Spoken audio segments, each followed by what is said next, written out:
the formal approvals, but 10% of course. But because of that, now Ministry has issued the policy for all the IIMs and IITs that you digitize all the records of finance as well as the major decision making that is happening. So when you experience, if you have the agility, if you have the learning capability, things can be. So briefly, if I simply say, you will have the turbulent environment, you will have the uncertainty. See, good old days we used to call something tolerance for ambiguity. Psychologists would say that leaders, very important characteristic is tolerance for ambiguity. And then now we call resilience. So if the tolerance for ambiguity and resilience is there, and will to learn and will to unlearn whatever is not functional right now. So Professor Esahai will say that's an idea we have been using, Brahma, Vishnu, Mahesh. So what is Brahma? Create new things. What is Vishnu? Maintain whatever is good thing.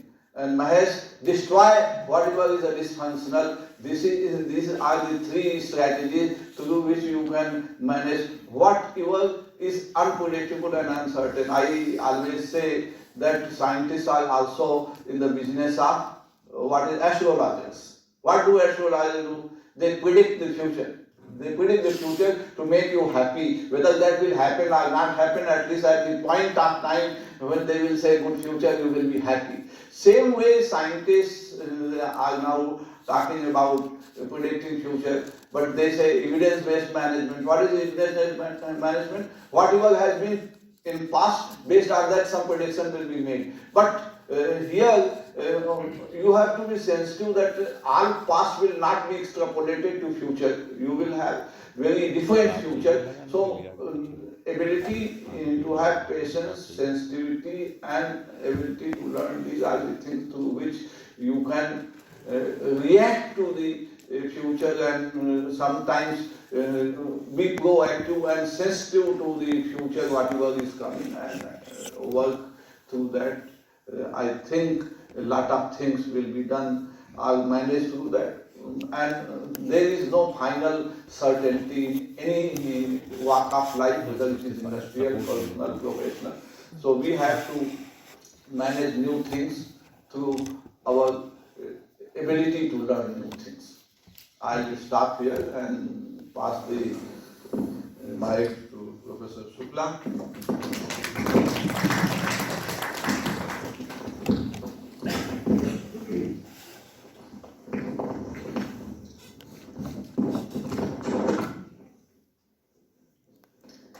I think I would stand and speak.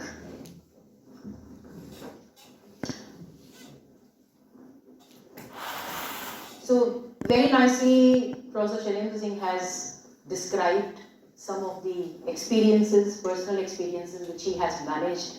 Both the arrow which was directed towards him as a director, he took the culture shock, and also he sent the culture shock to others, right? Some of these situations may be perceived to be positive or negative.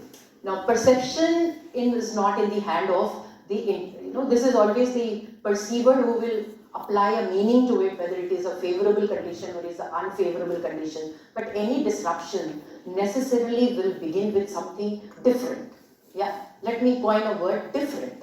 Now that different might be a continuity from the past, it might be a discontinuity from the past, it might be perceived to be helpful or maybe a challenge, whichever way, but there is a dimension to it. Now, whether we like it or not, today we cannot debate whether disruption should be there or whether we are hit by the disruption. That issue is baseless. Today the debate is whether you like it or not, you are experiencing it, and we are going through that experiences.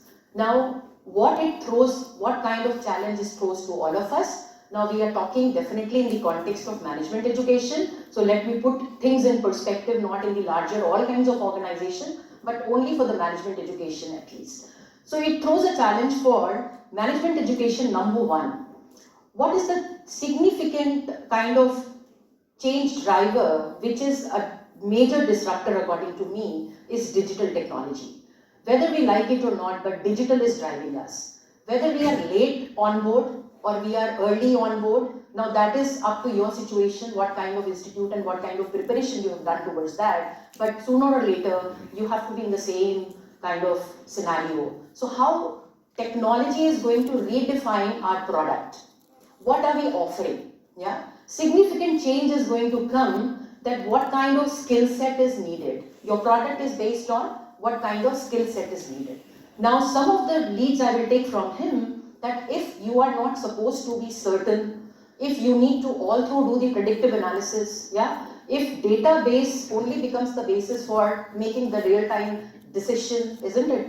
Now, in terms of that, what kind of skill set is needed for the today's student? So we need to think about the real kind of skill set which all of us in the B school should be, delivering through our product. So some of the things which I feel that whether we call it VUCA, whether we call it surprise factor, whether we call it future shock factor, whether we call it uncertainty, maybe the term is different at different ages, yeah, but one thing is very sure, that we need to be prepared, yeah. We don't have answers, we don't have to look for answers, not always we can have the answers. What we have in our hand is the approach. Now, can we give that approach to the student, that whatever is the environment, in that environment, how to deal with that uncertainty? And that is, again, a matter of approach. Now, how do you define that approach? Maybe your creative thinking, maybe your out-of-box thinking, maybe your critical thinking, because when the answers are not there, you are only trying to get there, yeah? And since you are hitting in dark, nobody knows whether it is right or it is wrong. And every decision having implemented, only you know that whether it was a right decision or it was a wrong decision. Only the impact will tell you the, relevance of that or impact of that decision. So how do we deal with that? Because students, you can't today give them, if this kind of situation, deal with the situation in this manner. So the skill set which were in the bucket earlier, we need to redefine the skill sets. That's my first understanding of this disruption, which is the digital one. Second is the mode of delivery. Now, how are we imparting education, isn't it? Today we are handling face-to-face. Today also we were wishing that if this could be broadcasted, or simultaneously if the whole, it would be heard by or witnessed by the whole India, wherever you are. Maybe you are driving a car and you are still into SM convention. Yeah, that kind of, we are talking about now delivery. Now, what kind of delivery platforms? As we go along, and what is the aspiration of the government today, and what I feel as a director, and all of us feel that numbers are going to be big question all time. Yeah, even after 35 years of IIM Lucknow, I can say only 460 students. Yeah, how much you are training in the PGP? We are talking PGP. 460. Such a big country, do we have only this much of need? So possibly we need to escalate that. Scale and scope has to be redefined. Now, scale and scope cannot be classroom mode.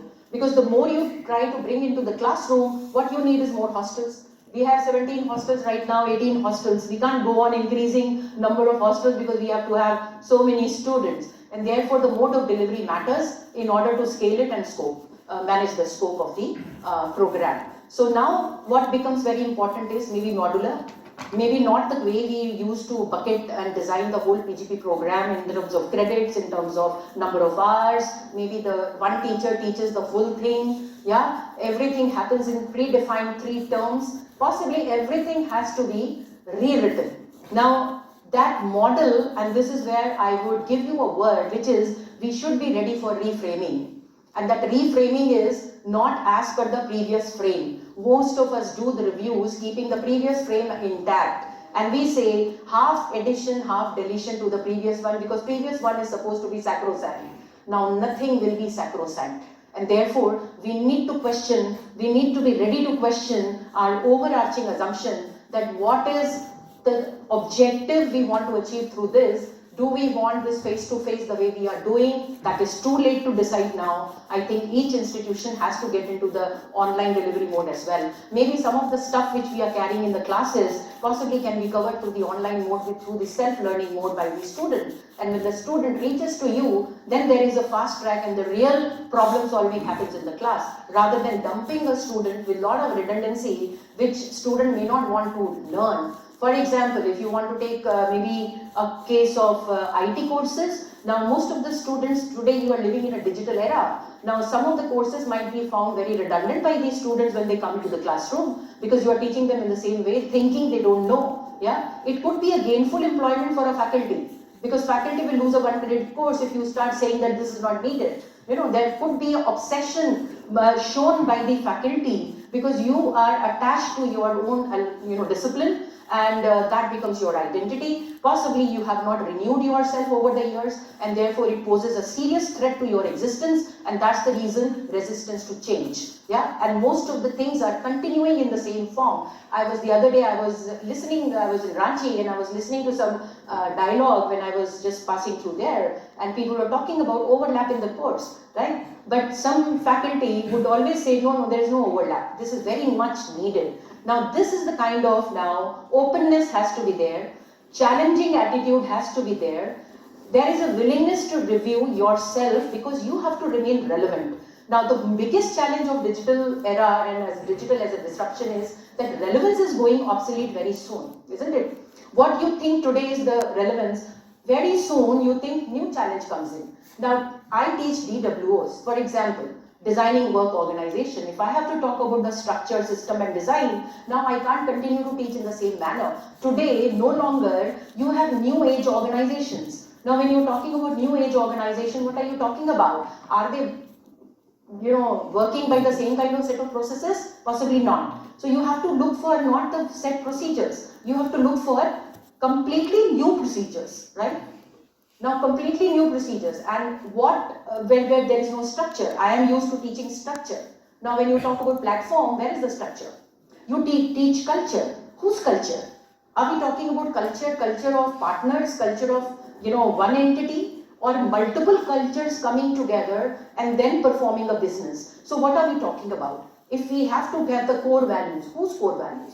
Yeah, which core value is going to define and put us together and binds us together in order to serve the market or serve the customer? Now these are some of the real issues that every course also has to challenge, that what are we finally delivering, to whom we are delivering, and why we are delivering. Very, very important, because we begin with what and how, and we continue to hold that very tightly, and why becomes a backseat always, and we don't want to challenge ourselves by asking a question that why we are delivering it. Yeah, if that meaning is not there, either in the taker or the deliverer, the person who is delivering, many times faculty will join us and say, I don't know why we are teaching all this, and then they will say, oh, you have given us a system not to change more than 10% in the course outline, so I have no option but to continue with the same process in the same manner. And this is how traditions are continuing, right? Because we have stopped challenging ourselves somewhere, and we have stopped asking questions. So one thing which I would say when we are talking about the product review, that we have to be talking about the product in a very, very different way, that where and how and for whom we are delivering it. And therefore today scale also matters. We cannot continue to be a localized kind of classroom situation. Face-to-face is not going to stay. It might take time. As I am Lucknow, it will take time for us to graduate to that platform, because we are yet not ready for that. We are doing MDBs through online mode, but there we have numbers. But as far as our PGP program and other programs are concerned, we have yet to work in that direction. But we have a realization as an institute that we need to go along, and very soon we need to catch up with all the trends which are there.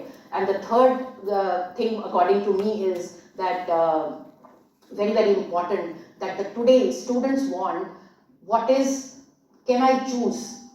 What we are giving is a bundled services, isn't it? And we are asking student to get here or get there or get there, yeah? Or get lost, isn't it? That's the choice. PGP chairman will say, I have a timetable, I have to schedule 8 classes, and therefore I can't give you the flexibility to move in here or there. You have to fix yourself into one of the buckets, isn't it? Buckets are already defined. Now the time is, student wants to come to you, student want to create the bouquet on his own. Student doesn't want to get a bouquet ready-made to be offered. He says or she says, give me the option, I will choose whether I want lily here, whether I want rose here, whether I want this flower there or that flower there. So I will create my own bouquet. So this is where, are we ready for it? Possibly mentally not. Why? Because it is a mammoth task. If you leave all 500 students free to choose whatever they want, possibly there is a scheduling problem again. The mindset is the older one. And when we are looking at the option of the future, we try to see the continuity from the past, and that is the reason we are not able to implement any solution meaningfully, because we are caught between the two extremes. Yeah, there is one demand coming as a new demand which does not want the previous model at all. So you can't have a mix and match model today. You have to think through completely a new model, and therefore obsolescence will be very fast. Very soon, students will choose the curriculum also. That first year, I am already aware, I am an IT person, I need not do first course and the second course, core course in IT. I want to straight go into that, right? Somebody might come and say, project management I need not be because I am from that industry and I have done project management sufficiently, and that is redundant for me. Today we have no choice. We have to put everybody through the mill, run, that's the kind of method we are applying today. So I think these are some of the challenges according to me. I will give the opportunity to Professor Mehri now, and as we go along in a question answer session, possibly I will be able to clarify many more issues. Thank you very much.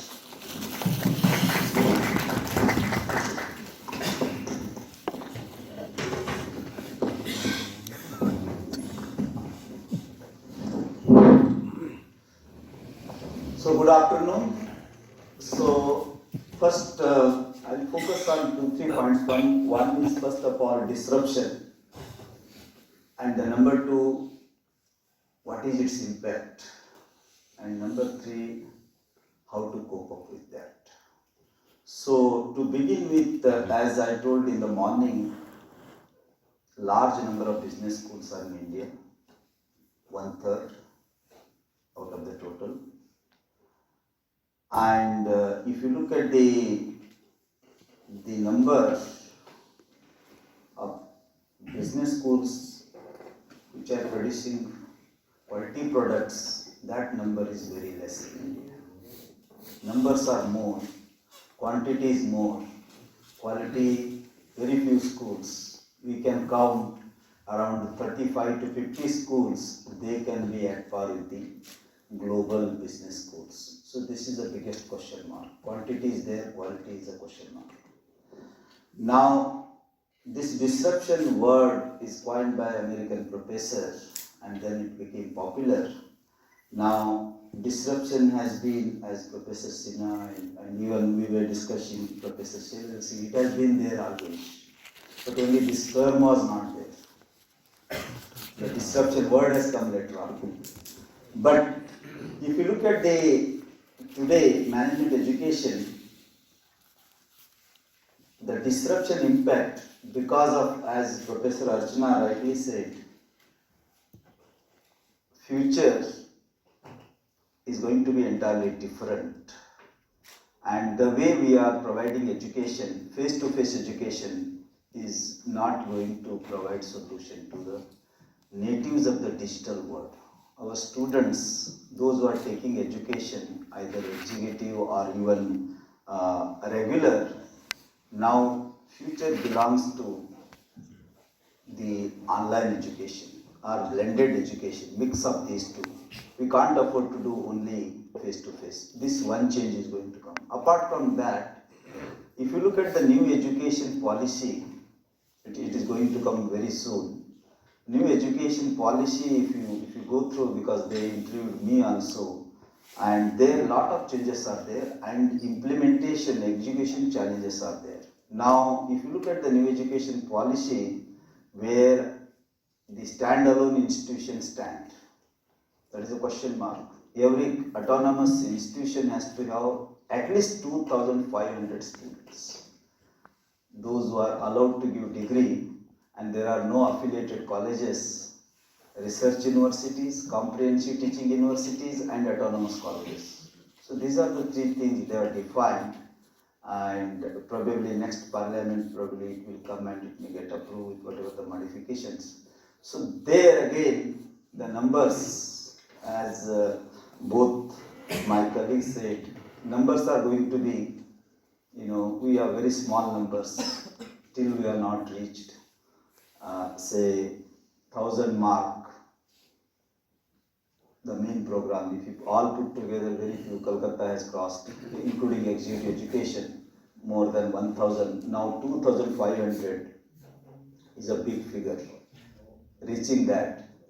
Apart from this, if you see all over the world, the management education, if you look at the enrollment, earlier there used to be rush towards West, particularly America and some of the European schools from Indian students, but that has come down. If you look at the some of the figures of GMAT, now people going abroad has come down. That is one good news.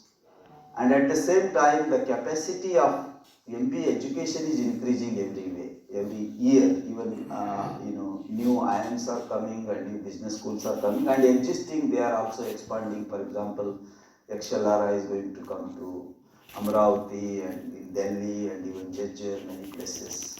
So other good schools as well as IIMs are also increasing the strength every year. So strength is increasing, and foreign students going abroad has come down. This is a good news. But at the same time, if you look at the changes because of disruption, what is happening in the corporate world? As Professor Rachna rightly said, skill sets, what we teach, and the end of the graduation, what job they get, and afterwards what happens. So if you look at the corporate world, what are the changes happening because of Industry 4.0 in this digital world or VUCA world, whatever you call, the skilling, upskilling and reskilling is going to be a continuous phenomenon. Even after joining the corporate world, they can't afford to have same skill and then they will not be having same job till the retirement. If you look at the Industry 4.0 consequences to the corporate world, number one, life expectancy has gone up, it is 80 plus. And if you look at the business cycle, it has shrinking. It has come down, average business cycle period is about 20 years. So in one lifetime, people can work many companies. And when they move from one company to other companies, different skill sets are required. And if you look at some of the reports of these agencies like McKinsey, they said coming 3 years, 600 to 800 million jobs are disappearing because of Industry 4.0. Some of the jobs may be taken by robots and some of the jobs are really disappearing. For example, I am from operations. If you look at because of 3D printing, adhesive technology, passenger car industry in India also currently doldrum. Now, if you look at the 3D printing, one car is made up of 14,000 components. Now, if 3D printing comes, few hundred components are good enough to make one car. Now, what will happen to 14,000 component manufacturer? One component, even if you consider 5 to 10 players, so many lakhs of people are going to lose that particular industry. So, like that, McKinsey says 600 to 800 million jobs are going to disappear.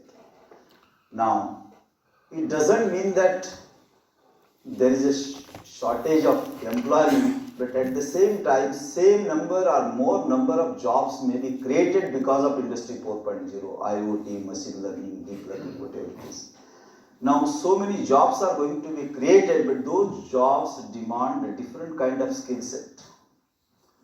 The existing skills are not going to be useful for those new generation jobs. So, new generation jobs demands new generation courses, as Professor Archana ji rightly said, new generation courses related to the technologies of Industry 4.0 or digital technologies. So data visualization or whatever you can say, business analytics or different kinds of courses.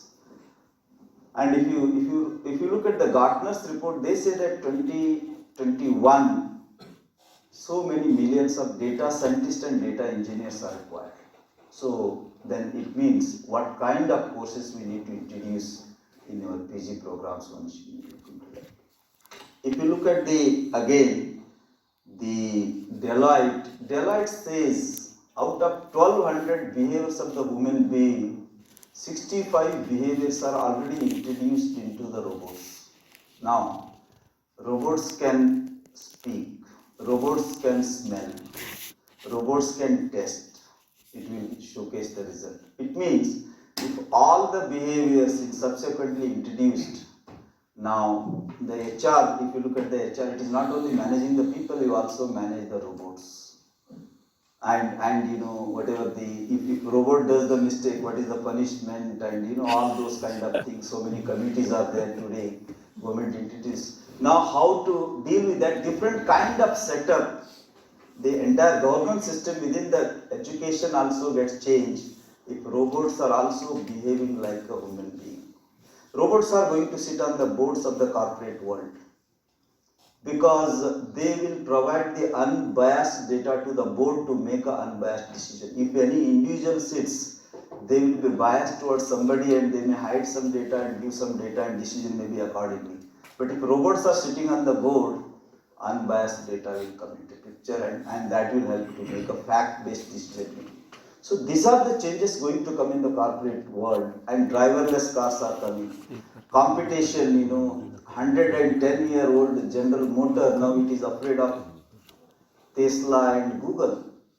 Earlier, competition used to be within the sector, and today competition is outside the sector. And you don't know where competition is coming. So this kind of corporate world, now we are, you know, providing our product to the corporate world. What changes we have to incorporate, how to redefine the role of business schools to align with the corporate world, that is important challenge.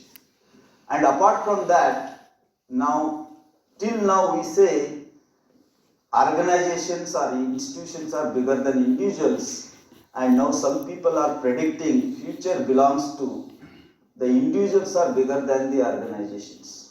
Virtual CFOs and COOs are going to rule many companies. They work for many companies. They are not physically going and working, but a virtual CEOs.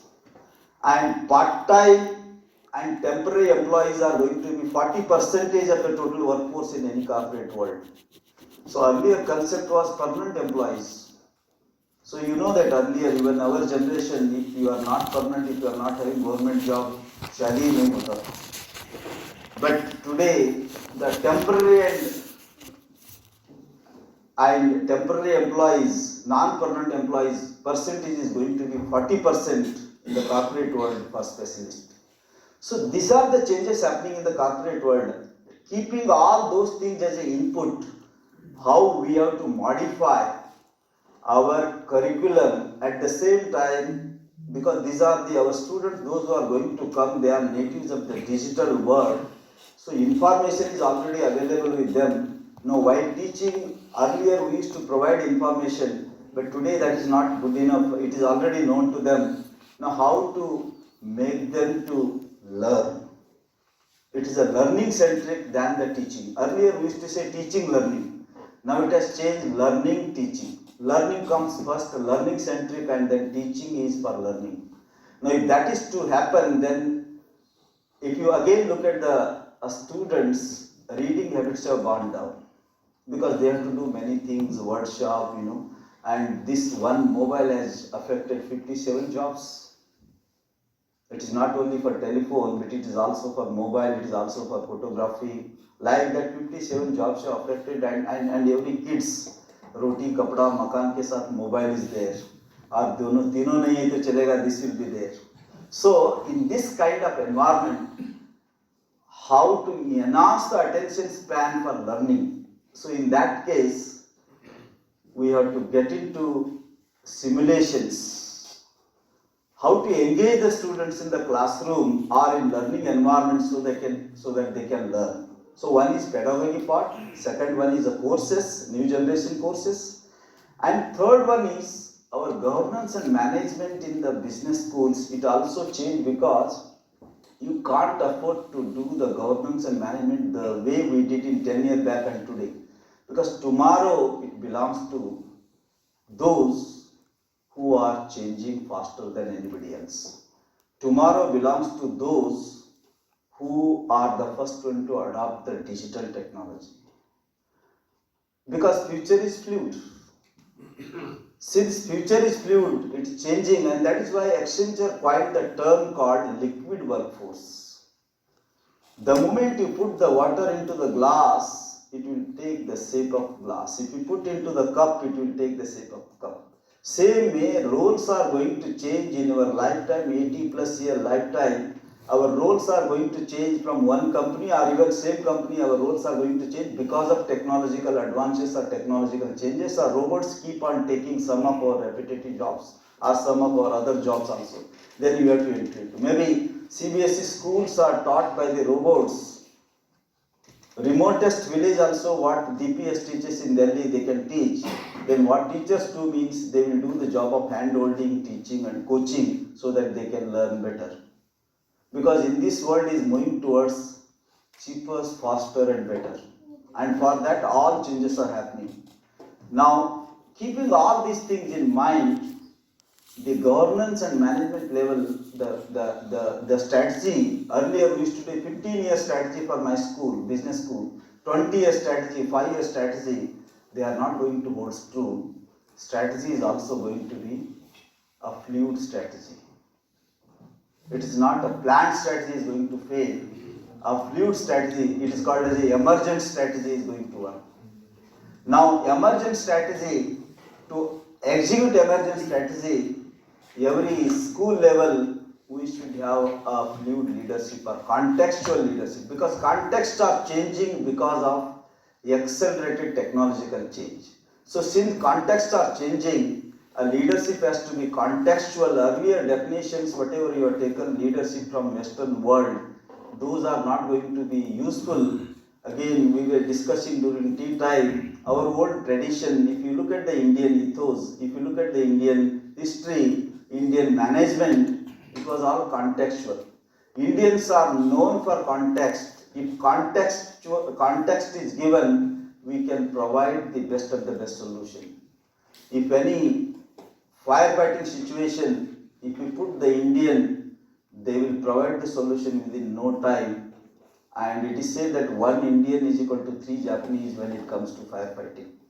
But when 2 such Indians come together, performance is half of the Japanese. We don't work in team. That is the biggest weakness we should learn from Japanese. But if you look at the Western world, we have taken West as a best, but time has come we have to take West as a W-A-S-T-E. Because they believe in concept, they believe in models, they believe in framework. 16th century framework, you are putting the solution problem of 21st century, will not get the solution. Look at the Katrina happened in America, they took 2 years to restore. What happened to Orissa? Tsunami, within no time we restored because it is contextual. Our sixth sense, our Indian